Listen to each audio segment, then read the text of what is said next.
ചെറിയ തെറ്റ് ചെയ്തതിന്റെ പേരിൽ ഇത്രയും വലിയ ശിക്ഷ തരേണ്ട കാര്യമില്ല. ഇതിത്തിരി കടന്നു കൈയായിപ്പോയി. ഇതങ്ങനെ വെറുതെ വിടാൻ പറ്റില്ല മോളെ. ഞാൻ നാളെ തന്നെ തൃശൂർ പോലീസ് അക്കാഡമിയിൽ വന്ന് ബന്ധപ്പെട്ട അധികാരികളോട് സംസാരിക്കാം. അയ്യോ, ഞാൻ വീട്ടുകാരെ ഇതൊക്കെ അറിയിച്ചു എന്നറിഞ്ഞ ശിക്ഷ കൂടും.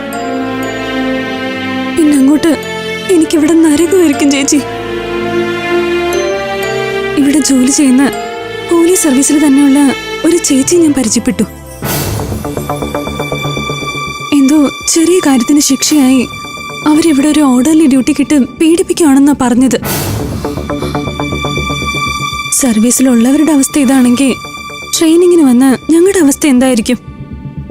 എന്നുവെച്ച് ഈ പീഡനം മുഴുവൻ സഹിക്കണമെന്നാണോ? അത്ര കഷ്ടപ്പെട്ട് നീ പോലീസ് ആവണ്ട. നിന്നെക്കാൾ ഈ ജോലി ആഗ്രഹിച്ചത് ആരാധ്യയായിരുന്നു. അവളുകൂടെ നിന്റെ കൂടെ ട്രെയിനിങ്ങിനുണ്ടായിരുന്നെങ്കിൽ നിനക്ക് ഇത്രയും കഷ്ടപ്പെടേണ്ടി വരില്ലായിരുന്നു.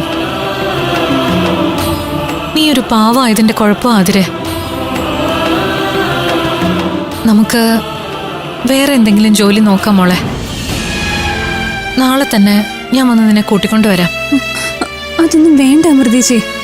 ചേച്ചി ഇങ്ങനെ തുടങ്ങുവാണെങ്കിൽ ഞാൻ ഇനി ഇവിടുത്തെ ബുദ്ധിമുട്ടുകളൊന്നും പറയില്ല. നിന്റെ കഷ്ടപ്പാടുകൾ എന്നോട് പറയാതിരിക്കരുത്. ചേച്ചിക്കത് കൂടുതൽ സങ്കടാവും. ഞാൻ ചേച്ചിയോട് എല്ലാം പറഞ്ഞോളാം. എന്തായാലും ഈ ജോലി ഞാൻ നഷ്ടപ്പെടുത്താൻ ഉദ്ദേശിക്കുന്നില്ല. ആരാധ്യയുടെ സ്വപ്നം നിറവേറ്റാനെങ്കിലും എനിക്ക് യൂണിഫോം ഇട്ട് സർവീസിൽ കയറണം. ശരി മോളെ, സർവീസിൽ കയറുമ്പോ ഈ സങ്കടം എല്ലാം മാറും. റാണി മാഡത്തിന്റെ കയ്യിൽ നിന്ന് ഫോൺ തിരിച്ചു കിട്ടിയ ഉടനെ ചേച്ചിയാ വിളിച്ചത്. ഇനി ഹോസ്പിറ്റലിൽ ഒന്ന് വിളിക്കണം.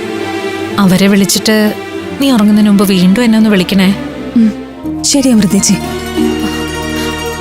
പിന്നെ നീ ഉറങ്ങിയിട്ടേ ഞാൻ ഉറങ്ങൂ. ഓക്കെ.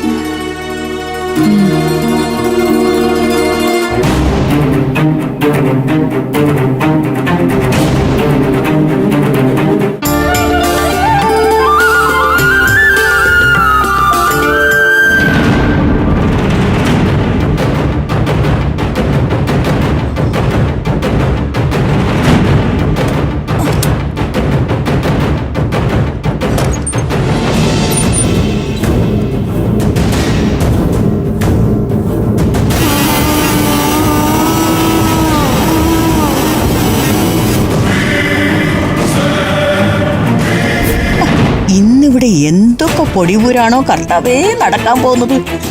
ഞാൻ എന്തായാലും എൻ്റെ ജോലി തീർത്തു. ബാക്കിയെല്ലാം ഇനി ആ വട്ടൻ മഹേന്ദ്രന്റെ കയ്യിൽ. ഫ്ലവേഴ്സ് ഒരുക്കുന്ന കാഴ്ച വസന്തം യൂട്യൂബിൽ പ്രേക്ഷകർക്ക് ലൈവായി കാണാം. ഫ്ലവേഴ്സ് കോമഡിയിൽ ജോയിൻ ചെയ്യൂ, ആസ്വദിക്കൂ.